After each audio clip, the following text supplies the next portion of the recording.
Let's talk about some recording insurance.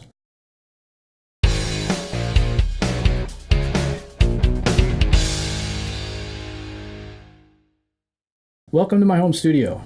So today we're going to be talking about DI recording, or direct input recording. Give you a little bit of background on the project that I'm working on. I'm doing an album with a buddy of mine who lives in Maine. And in July we're going to be mixing and mastering, and we're probably going to be doing some touch-up work while I'm out there. So the whole point of what I'm trying to do is I'm trying to give options for when I get out there. I'm going to be shipping my guitars, I'm going to be shipping some of my effects and stuff. I'm not going to be shipping my amps though. Now, for the most part, I know 99% of the guitar work that I'm doing now is going to be on the album. So I'm recording with my PT100 into an aux box, and from there recording everything. But there might be some instances where we want to play around with tone, maybe do some reamping, whatever.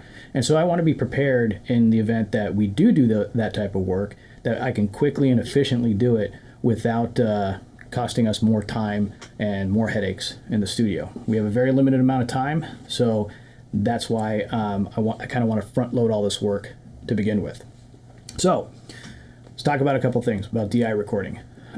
There's a lot of options, and my option, what I'm doing is not necessarily applicable to what other people need to do. Like if you know you're going to reamp, just record DI right from the get-go.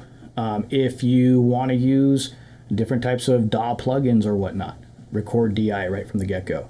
I know that the tone quality for the songs that I want, I've got in that PT100 right there. So I'm recording with that in conjunction with recording DI. So in this video, we're going to go over the gear that I'm using, an example of how I set things up in Pro Tools, and hopefully somebody will be able to find this valuable. So first things first, let's go over the gear. So the guitar signal is sent to a Radio Pro DI. The Pro DI splits the signal.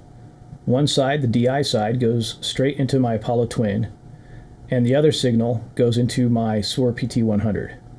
My Suhr PT100 is then loaded down by the UA aux box, which sends its signal via SPDIF back into the Apollo Twin. The Apollo Twin sends everything to my computer, which is running Pro Tools, as well as my monitors.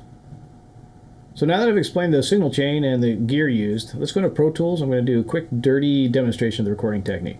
We're going to hit Control-Shift-N and create 2 mono tracks.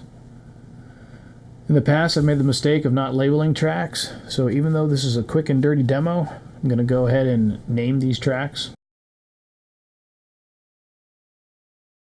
With the tracks named, let's go ahead and set our inputs.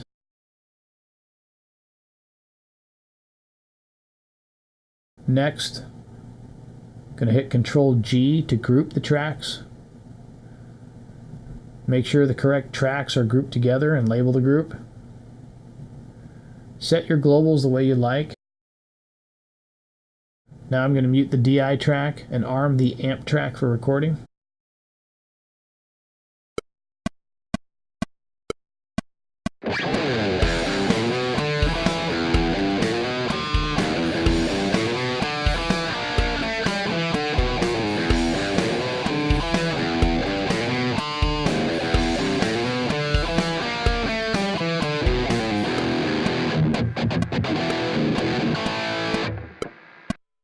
Voila!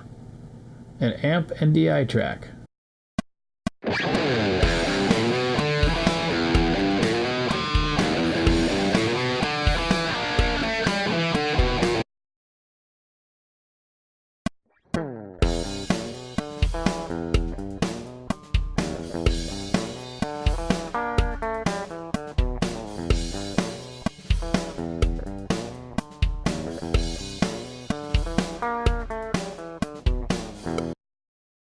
There's a lot you can do with this DI track.